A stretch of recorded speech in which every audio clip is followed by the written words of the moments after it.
Bismillahirrahmanirrahim. Assalamualaikum warahmatullahi wabarakatuh. Saya Muhammad Lina berkas bumi pihak Champion dan Tim 20 yang mengambil apa? Tidak kita buka gaya hidup sihat akan membentangkan tugasan 2, iaitu pembentangan tentang isu-isu semasa tentang gaya hidup sihat. Okey, saya mulakan dengan gaya hidup sihat. Gaya hidup sihat adalah perkara yang sangat penting kerana menyebabkan banyak perkara yang perlu diambil cakna dalam kehidupan seharian. Dan rakyat di Malaysia perlu dititik beratkan. Menjalani kehidupan yang sihat adalah penting agar kita berasa gembira dalam kehidupan kita sekarang dan untuk tambahan masa hadapan. Tambahan pula, memiliki berbagai ciri gaya hidup sihat dapat memberikan kita pelbagai faedah dan dapat meningkatkan kesihatan seseorang.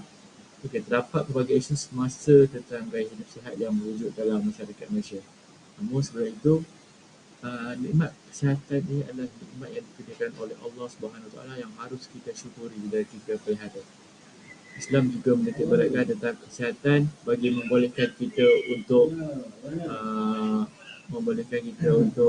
melakukan ibadah dengan baik.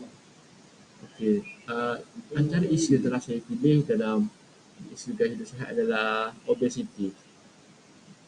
Obesiti adalah keadaan apabila seseorang mempunyai lemak badan yang berlebihan. Okey, apabila hal ini berlaku, ia akan membawa kepada pelbagai penyakit. Sebagai contoh, penyakit jantung, tekanan darah, hipertensi, kolesterol dan pelbagai masalah kesihatan yang lain. Hal ini disebabkan oleh kita mengambil lebih banyak jumlah makanan daripada yang diperlukan. Okey, sebagai contoh, saya merupakan seorang pelajar. Kalori yang diperlukan oleh saya hanyalah kira-kira contoh, sebagai contoh sahaja, hanyalah 1000 kalori sahaja sehari. Namun saya telah mengambil kalori sebanyak 2000, iaitu 2 kali ganda daripada kalori yang asalnya diperlukan. Hal ini telah menyebabkan kita telah mengambil kalori berlebihan daripada yang diperlukan. Jadi, lebihan kalori itu telah menjadi punca kepada obesiti.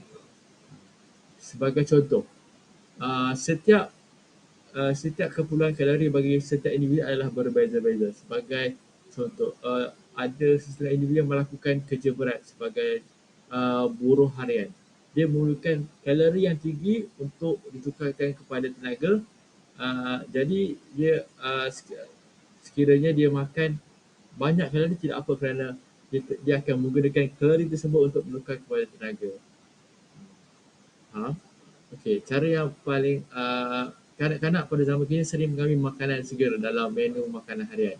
Hal ini kerana sering kita lihat apabila ibu bapa tiada di rumah dan tiada orang yang akan masak untuk anak-anak, anak-anak akan mengambil makanan segera. Sebagai contoh, memesan makanan melalui Grab ataupun Foodpanda, memesan makanan segera. Hal ini merupakan trend yang amat bahaya. Cara yang paling mudah adalah dengan mengubah diet kita dan mengamalkan lebih banyak dengan makan banyak sayur-sayuran hingga dalam diet harian. Jikalau anda perasan, pada masa kini sering kita temui penyakit-penyakit yang berbahaya dan tidak ditemui pada zaman dahulu. Hal ini kerana trend pemakanan kita amatlah berbeza pada zaman dahulu.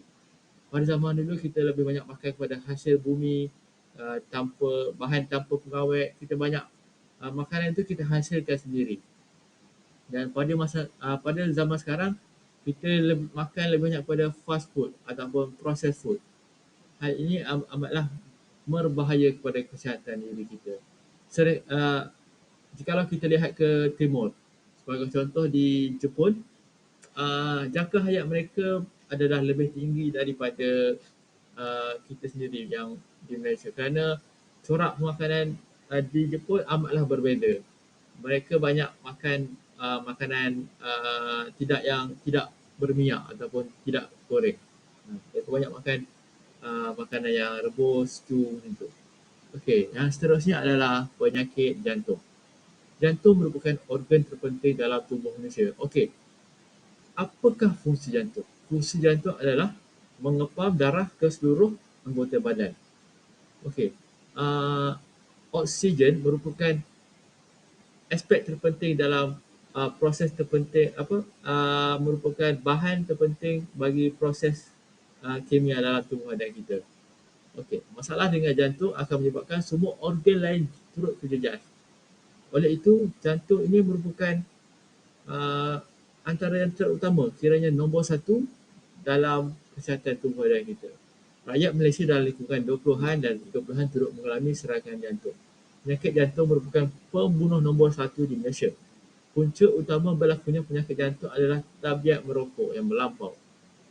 Uh, Dewasa kini sering kita lihat uh, budak-budak sekolah sudah menghisap rokok tanpa rasa bersalah. Jikalau saya lalu di kaki lima sekolah, saya nampak ada budak yang merokok. Trend ini merupakan trend amat yang membimbangkan. Sering juga saya lihat remaja sekolah pada Malaysia menggantung rokok elektronik di bahunya. Hal ini menunjukkan betapa mudahnya untuk kanak-kanak tersebut, pelajar sekolah tersebut menghisap rokok. Jadi merupakan trend yang amat bahaya yang akan menyumbang kepada penyakit jantung yang merupakan penyakit membunuh nombor satu di Malaysia. Terdapat pelbagai terapi ataupun rawatan yang telah disediakan oleh kerajaan. Antaranya adalah kita dapat melakukan konsultasi dengan klinik kesihatan Malaysia ataupun mengambil ubat secara dengan dikawal oleh pihak doktor. Okey, selain itu kita juga harus melakukan senaman kardiovaskular bagi meningkatkan kekuatan jantung. Jantung yang kuat dapat mengepam darah, iaitu mengepam oksigen yang banyak ke tubuh badan kita. Seterusnya meningkatkan tahap kesihatan diri kita. Oleh itu, jantung merupakan uh, organ dalaman yang terpenting yang harus kita pelihara, dan janganlah kita melakukan perkara-perkara yang akan merosakkan kesihatan jantung seperti contoh merokok, makan makanan tidak sihat dan lain-lain.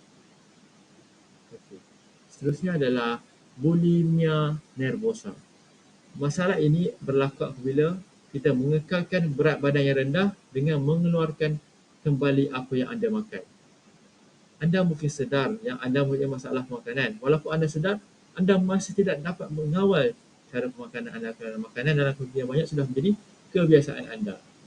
Hal ini sering terlihat pada remaja pada masa kini yang bagi saya secara peribadinya trend food hunting ini merupakan satu perkara yang tidak bagus untuk kesihatan. Boleh dilakukan tapi tidak dilakukan dengan secara kerap. Ataupun kita boleh food hunting. Food hunting melakukan cara makan yang sihat. Okey. Mengalami kekurangan nutrisi dan mungkin terdapat masalah kesihatan.